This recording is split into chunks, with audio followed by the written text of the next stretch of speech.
শেখ হাসিনাকে ভারত কেন আশ্রয় দিতে চাচ্ছে না? রয়টার্স, বিবিসি, ডয়চে ভেলে, প্রথম আলো অনেকগুলো প্রতিবেদন করেছে, যার সারমর্ম এবং আমার অ্যানালাইসিস তুলে ধরার চেষ্টা করব। প্রথম কারণ হচ্ছে ভারত ভয়াবহ ইমেজ সংকটে পড়বে। ইন্টারন্যাশনাল পলিটিক্সে একটা কথা আছে, আমরা সব কিছু জানি কিন্তু মুখে বলবো না। সমগ্র ইউরোপ, আমেরিকার প্রভাবশালী দেশগুলোকে তোয়াক্কা না করে একমাত্র ভারতের ব্যাকআপে শেখ হাসিনা 14 সালে বিনা ভোটের ইলেকশন, 18 সালে রাতের ইলেকশন, 24 সালে ডামি ইলেকশন করে সমগ্র পৃথিবীতে নিন্দার ঝড় তুলেছিলেন। এবং সবাই এটা জানে একমাত্র ভারতই ব্যাকআপ দিয়েছে। 24 সালে ইউরোপ, আমেরিকা, জাপান সহ প্রভাবশালী সকল দেশ চেষ্টা করেছিল একটা সুষ্ঠু, অবাধ, গণতান্ত্রিক নির্বাচন যেন হয় এবং দেশের সবাই যেন ভোট দিতে পারে। শুধুমাত্র ভারতের একগুঁয়েমির কারণে, ব্যাকআপের কারণে সেটা তারা করতে পারেনি। এখন যদি ভারত শেখ হাসিনাকে আশ্রয় দেয়, তাহলে এই ওপেন সিক্রেট বিষয়টা সমগ্র পৃথিবীর কাছে স্বচ্ছ আয়নার মতো পরিষ্কার হয়ে যাবে। এই দুর্নাম ভারত তার ঘাড়ে নিতে চাইবে না, কারণ ইন্টারন্যাশনাল পলিটিক্সে সে চরমভাবে মার খেয়ে যাবে। কেননা অন্যান্য স্বৈরশাসকদের মতো শেখ হাসিনা পদত্যাগ করে দেশ ছাড়েননি। তিনি গণহত্যার বিশাল দুর্নাম মাথায় নিয়ে প্রবল জনরোষের মুখে দেশ থেকে পালিয়ে যেতে বাধ্য হয়েছেন। আর ছাত্রদের বুকে গুলি করা, এটা পৃথিবীর যে কোনো সভ্য দেশে চরমভাবে নিগৃহীত, চরমভাবে ঘৃণিত একটা অপরাধ। সেখানে 1 জন 2 জন 5 জন 10 জন নয়, শত শত ছাত্র ও নিরীহ মানুষের বুকে গুলি চালানো হয়েছে, যেটা সমগ্র বিশ্ব মিডিয়ায় দেখানো হয়েছে। এরকম দিনে দুপুরে গণহত্যা চালানোর চরম দুর্নাম আর অভিশাপ মাথায় নিয়ে শেখ হাসিনা ভারতে পালিয়ে গেছেন। এ কারণেই শেখ হাসিনাকে ভারতে রাখাটা ভারত সরকারের জন্য ইন্টারন্যাশনাল পলিটিক্সে অত্যন্ত খারাপভাবে চিত্রায়িত করবে, অত্যন্ত নেগেটিভভাবে চিত্রায়িত করবে। কিভাবে তারা 15 বছর ধরে একটা ভয়ঙ্করতম, নিষ্ঠুরতম স্বৈর শাসককে আশ্রয়, প্রশ্রয়, শেল্টার দিয়ে টিকিয়ে রেখেছে, তা দিনের আলোর মতো পরিষ্কার হয়ে যাবে। এই দুর্নাম কখনোই ভারতের মতো একটা বিশাল জনগোষ্ঠীর দেশ নিতে চাইবে না, কারণ সমগ্র পৃথিবীতেই তাদের ব্যবসা বাণিজ্য আছে, সমগ্র পৃথিবীতেই তাদের দেশের নাগরিকরা চাকরি বাকরি করে, তাদের ছাত্ররা পড়াশোনা করে। এই ইমেজ সংকট এড়ানোর কারণেই ভারত শেখ হাসিনাকে তাদের দেশে রাখতে রাজি হচ্ছে না। এটা হচ্ছে প্রথম কারণ। আর দ্বিতীয় কারণ হচ্ছে বাংলাদেশের সাথে এক চিরশত্রুতার সম্পর্ক সৃষ্টি হয়ে যেতে পারে। কেননা শেখ হাসিনা যেভাবে দিনে দুপুরে শত শত ছাত্রের গুলি করে মেরেছে, আয়না ঘর বানিয়ে মানুষকে গুম খুন করেছে, যার কারণে আমেরিকা 2 বছর আগেও স্যাংশন দিয়েছে সেই র্যাবকে, তা বড় বড় অফিসারদেরকে। এ সকল মানবতা বিরোধী অপরাধের জন্য, মাস কিলিংয়ের জন্য, গণহত্যার জন্য খুব শীঘ্রই যে বিপ্লবী ছাত্র জনতা এই গণ অভ্যুত্থান করেছে, তারা শেখ হাসিনাকে বিচারের কাঠগড়ায় দাঁড়া করাতে চাইবে। এবং তখনই তারা ভারতকে বলবে যে শেখ হাসিনাকে আমাদের দেশে ফিরিয়ে দাও। তখন ভারত একটা ভয়ঙ্কর উভয় সংকটে পড়বে।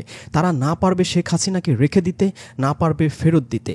এর প্রতিক্রিয়া হিসেবে বাংলাদেশের সাথে ভারতের চরম শত্রুতাপূর্ণ এক সম্পর্কের সৃষ্টি হবে, যেটা ভারত কখনোই চাইবে না। কারণ ভারতের একপাশে পাকিস্তান, যার সাথে 60-70 বছর ধরে তার চরম তিক্ত সম্পর্ক বিরাজ করছে। অন্যদিকে চীন, যার সাথে 65 সালেও সে যুদ্ধ করেছে এবং কাশ্মীরের 20% চীন দখল করে নিয়েছে। পাকিস্তানের সাথেও 2-3 বার যুদ্ধ করেছে, চীনের সাথেও 2-3 বার যুদ্ধ করেছে। এপাশে মায়ানমারে এখনও যুদ্ধ চলছে। সেখানে ভারত আবার নতুন করে বাংলাদেশকে শত্রু বানিয়ে চারিদিকে কখনোই শত্রু বেষ্টিত হতে চাইবে না। কারণ কিছুদিন আগেই মালদ্বীপেও ভারত বিরোধী সরকার প্রতিষ্ঠিত হয়েছে। চারিদিকে শত্রু নিয়ে ডিপ্লোম্যাসি করা এবং ব্যবসা বাণিজ্য করা এবং ইন্টারন্যাশনাল রিলেশনশিপ মেনটেন করা ভারতের জন্য কখনোই সম্ভব নয়। আর এই জটিলতা এড়াতেই ভারত চাইছে না শেখ হাসিনাকে রাখতে। কারণ যখনই বাংলাদেশ সরকার বলবে গণহত্যার জন্য দায়ী শেখ হাসিনাকে আমরা বিচারের কাঠগড়ায় দাঁড়া করাবো, তোমরা যদি না দাও তাহলে সমগ্র দেশের 18 কোটি মানুষ তোমাদের বিরুদ্ধে চলে যাবে, সারা পৃথিবীতে নিন্দার ঝড় উঠবে। শেখ হাসিনাকে ফেরত পাঠাতে তখন তারা বাধ্য হবে আন্তর্জাতিক চাপে। তৃতীয় কারণ, ডক্টর ইউনূস ছাড়া বাংলাদেশের অন্য যে কেউ যদি এই তত্ত্বাবধায়ক সরকারের প্রধান হতেন, তাহলে ভারতের জঙ্গি কাঠ খেলা, ইসলামিক কাঠ খেলা খুব সহজ হতো। তারা সকাল দুপুর বিকাল বলতো শেখ হাসিনাকে তাড়ানোর মূল উদ্দেশ্য ছিল বাংলাদেশে ইসলামিস্টদের প্রতিষ্ঠিত করা, জঙ্গিদের প্রতিষ্ঠিত করা। কিন্তু যেহেতু ডক্টর ইউনূস সমগ্র পৃথিবীতে সেকুলার হিসেবে পরিচিত, নোবেল বিজয়ী এবং আমেরিকা, ইউরোপ সহ প্রভাবশালী সকল দেশের সাথে, এমনকি ভারতের সাথেও তার চমৎকার সম্পর্ক। ভারতের বহু বিশ্ববিদ্যালয়ে তাকে আমন্ত্রণ করে নিয়ে পর্যন্ত যাওয়া হয়েছে। সেখানে ডক্টর ইউনূসের বিরুদ্ধে এরকম জঙ্গি কাঠ খেলা বা তিনি ইসলামিস্টদের ইন্ধনে রাষ্ট্রপ্রধান হয়েছেন, এরকম কাঠ খেলা তাদের জন্য অত্যন্ত কষ্টসাধ্য হয়ে যাবে। যেহেতু এই কাঠ খেলতে পারবে না, উল্টো ডক্টর ইউনূস বিপ্লবী ছাত্র সমাজের দাবির মুখে যখন তখন শেখ হাসিনাকে ফেরত চাইতে পারেন, তাই শেখ হাসিনাকে আশ্রয় দেওয়া তাদের জন্য সংকটের সৃষ্টি করবে। অন্যদিকে ক্ষমতা গ্রহণের আগেই বিভিন্ন সংবাদ মাধ্যমে ডক্টর ইউনূস বলে দিয়েছেন, বাংলাদেশে কোনো ধরনের কাঠ খেলা হলে, কোনো গেম খেলা হলে সেভেন সিস্টার, মিয়ানমার, ভারতে চরম নৈরাজ্যের সৃষ্টি হবে। এই স্টেটমেন্ট ভারতের জন্য চরম হুমকি স্বরূপ। কেননা সেভেন সিস্টার নিয়ে ভারত তার জন্ম লগ্ন থেকেই আতঙ্কের মধ্যে আছে। তারা নিজেরা একদিকে যেমন স্বাধীন হতে চায়, অন্যদিকে চীন, মায়ানমারও চায় সেভেন সিস্টারের 7টা অঙ্গরাজ্যকে নিজেদের মধ্যে একীভূত করতে, যেহেতু ওখানকার বেশিরভাগ মানুষই জাতিগতভাবে চীন অথবা মিয়ানমারদের সাথে সামঞ্জস্যশীল। তাই ডক্টর ইউনূসের সেভেন সিস্টার মিয়ানমারের হুমকি ভারতকে ভীত করে তুলেছে।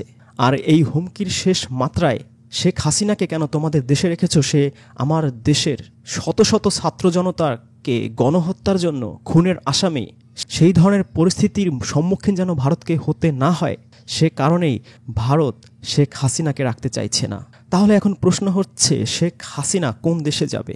শেখ হাসিনা তার দম্ভ, অহংকার, স্বৈরাচারী মনোবৃত্তির কারণে সমগ্র ইউরোপ, আমেরিকার সাথে এমন শত্রুতার সম্পর্ক সৃষ্টি করেছে যে তারা তাকে কখনোই নিতে চাইবে না। তারপরও মানবতার খাতিরে হয়তো নিত, কিন্তু শেখ হাসিনা তার মাথায় যেই গণহত্যার দুর্নাম নিয়ে দেশ থেকে পালিয়ে গিয়েছেন, এরকম একজন গণহত্যাকারী খুনিকে আমেরিকা, ইউরোপের মতো গণতান্ত্রিক দেশে, সভ্য দেশে, যে সকল দেশে ন্যায় বিচার আছে, সুশাসন আছে, বাক স্বাধীনতা আছে, যে সকল দেশে রানিং প্রেসিডেন্ট ট্রাম্পের মূর্তি বানিয়ে, ভাস্কর্য বানিয়ে মানুষ যদি জুতার গলা মাথায় দিয়ে পিটায় তাও তার গায়ে ফুলের টোকা দেয়া হয় না, সেরকম গণতান্ত্রিক দেশগুলোতে শেখ হাসিনার মতো একজন নিন্দিত, বিতাড়িত স্বৈরাচারকে আশ্রয় দেয়া তাদের জন্য ভয়ঙ্কর ইমেজ সংকটের সৃষ্টি করবে। আর এ কারণেই ইউরোপ, আমেরিকার কোনো প্রভাবশালী দেশই শেখ হাসিনাকে আশ্রয় দিতে রাজি হচ্ছে না। আর শেখ হাসিনাও তার দম্ভের কারণে বলেছিলেন, প্রয়োজনে আমেরিকায় যাব না, প্রয়োজনে অমুক দেশে যাব না। তার চেয়ে বড় কথা, ইউরোপ, আমেরিকা, জাপান সহ প্রভাবশালী দেশগুলো বছরের পর বছর ধরে শেখ হাসিনাকে বহুবার অনুরোধ করেছেন, আহ্বান জানিয়েছেন দেশে একটা সুষ্ঠু নির্বাচন দিতে, মত প্রকাশের স্বাধীনতা দিতে। তা তিনি থোড়াই কেয়ার করেছেন। এভাবে তুচ্ছ তাচ্ছিল্য করার কারণে ইউরোপ, আমেরিকার দেশগুলো সমগ্র পৃথিবীর কাছে ছোট হয়ে গিয়েছেন, অপমানিত হয়েছেন। আর তাই শেখ হাসিনারকে আশ্রয় দেওয়ার পথ বন্ধ করা ছাড়া এই অপমানের প্রতিশোধ নেয়ার শ্রেষ্ঠ সুযোগ তারা কখনোই হেলায় হারাতে চাইবে না। আর অন্যদিকে বিশ্বের সকল স্বৈরাচারী শাসকদের এবার তাই দেবে যে তোমরা যদি কখনো গণ অভ্যুত্থানে, গণ আন্দোলনে দেশ থেকে বিতাড়িত হও, নিন্দিত হও, ঘৃণিত হও, আমাদের দেশগুলোতে তোমাদের কোনো ঠাঁই নেই। এটা পৃথিবীর সকল স্বৈরাচারদের জন্য একটা সতর্ক বাণী এবং উদাহরণ হয়েও থাকবে। অন্যদিকে আন্তর্জাতিক আদালতগুলোতেও বিভিন্ন বাংলাদেশিরা শেখ হাসিনার বিরুদ্ধে গণহত্যার মামলা দায়ের করেছেন এবং অনেকেই করার প্রস্তুতি নিয়েছেন। সেক্ষেত্রে ইউরোপ, আমেরিকার দেশগুলোতে যদি তিনি থাকেন, তাহলে সমগ্র পৃথিবীর মানুষই তাদের প্রশ্ন করবে যে এই গণহত্যাকারীকে তোমরা কিভাবে তোমাদের দেশে আশ্রয় দিলে? তোমাদের মধ্যে কি ন্যূনতম মানবতাবোধ নেই? তাহলে তাকে আশ্রয় দিতে পারে মধ্যপ্রাচ্যের রাজতান্ত্রিক দেশগুলো। রয়টার্সের খবরে বলা হয়েছে তিনি দুবাই বা সৌদি আরবের কাছেও আশ্রয়ের আবেদন করেছেন। সেক্ষেত্রে তারাও আশ্রয় না দেওয়ার সম্ভাবনাই বেশি। কেননা যেহেতু সমগ্র বিশ্ব মিডিয়ায় প্রচারিত হয়েছে তিনি কিভাবে দিনে দুপুরে শত শত হাজার হাজার ছাত্রছাত্রীর উপর নিষ্ঠুর নির্মম নির্যাতন চালিয়েছেন, গুলি করেছেন, হেলিকপ্টার দিয়ে মানুষ মেরেছেন, 32 জন শিশুকে হত্যা করেছেন, এরকম একজন ঘৃণিত, নিন্দিত স্বৈর শাসককে তারা আশ্রয় দিয়ে সমগ্র পৃথিবীর মানুষের কাছে বিতর্কিত হতে চাইবেন না। তারাও ইমেজ সংকটে পড়বেন। সর্বশেষ যে কারণ সেটা হচ্ছে নিরাপত্তার সংকট। পৃথিবীর যে দেশই শেখ হাসিনাকে রাখুক না কেন, তারা শেখ হাসিনার নিরাপত্তা নিয়ে সবসময় উদ্বিগ্ন থাকবেন। কারণ শেখ হাসিনা অন্য আর 8-10 জন স্বৈর শাসকের মতো পদত্যাগ করে দেশ ছাড়েননি। তিনি শত শত ছাত্রকে হত্যা করে গণহত্যার মতো ঘৃণিত কাজ করে দেশ ছেড়েছেন। এ কারণে যারা হত্যার শিকার হয়েছেন, যারা গুমের শিকার হয়েছেন, যারা হাজার হাজার মামলার সম্মুখীন হয়ে কারাবন্দী হয়েছেন, সে সমস্ত হত্যার শিকার হওয়া, গুমের শিকার হওয়া মানুষের বাবা মা ভাই বোন আত্মীয় স্বজন যে কেউ প্রতিশোধের নেশায় শেখ হাসিনাকে সব সময় হত্যা করার চেষ্টায় রত থাকবেন। আর এটাই স্বাভাবিক। যদি আপনার বা আমার ভাই বোন, স্ত্রী, সন্তান বা স্বামীকে কোনো শাসক এইভাবে হত্যা করত বা গুম করত বা আয়নাঘরের মতো বদ্ধ প্রকোষ্ঠে বছরের পর বছর আটকে রাখত, তাহলে নিশ্চয়ই আপনি বা আমিও এই হত্যার, এই গুমের প্রতিশোধ নিতে চাইতাম। তিনি এত অজস্র মানুষকে হত্যা করেছেন, গুম করেছেন, খুন করেছেন যে শেখ হাসিনার শত্রু শত শত হাজার হাজার এমনকি লক্ষ পেরিয়ে গিয়েছে। সুতরাং এ সমস্ত মানুষের আত্মীয় স্বজনরা যখন তখন যে কোনো সময় শেখ হাসিনাকে হত্যা করতে পারেন। আর পৃথিবীর কোনো রাষ্ট্র যদি শেখ হাসিনাকে আশ্রয় দেন, আর যদি এই হত্যা গুমের শিকার কোনো ব্যক্তির আত্মীয় স্বজন, পরিবার পরিজন প্রতিশোধ নেয়ার জন্য তাকে হত্যা করে ফেলেন, তাহলে সেই রাষ্ট্রটিও সমগ্র পৃথিবীতে বিতর্কিত হয়ে পড়বে যে তুমি তোমার দেশের নাগরিককে বা সাবেক একজন প্রধানমন্ত্রীকে নিরাপত্তা দিতে পারছো না, এতটাই অযোগ্য তুমি। এই টেনশন, এই উদ্বিগ্নতা, এই বিতর্ক এড়ানোর জন্যই পৃথিবীর কোনো সভ্য দেশ, এমনকি রাজতান্ত্রিক কাতার, কুয়েত, দুবাই, সৌদি আরবও তাকে আশ্রয় দিতে রাজি হওয়ার কথা নয়। এ কারণেই আল্লাহ কুরআনে বলেছেন, জালিমরা যা করে আমি মোটেই তার সম্পর্কে গাফিল নই। সেদিন তাদের ধরা হবে যেদিন চক্ষু হবে স্থির।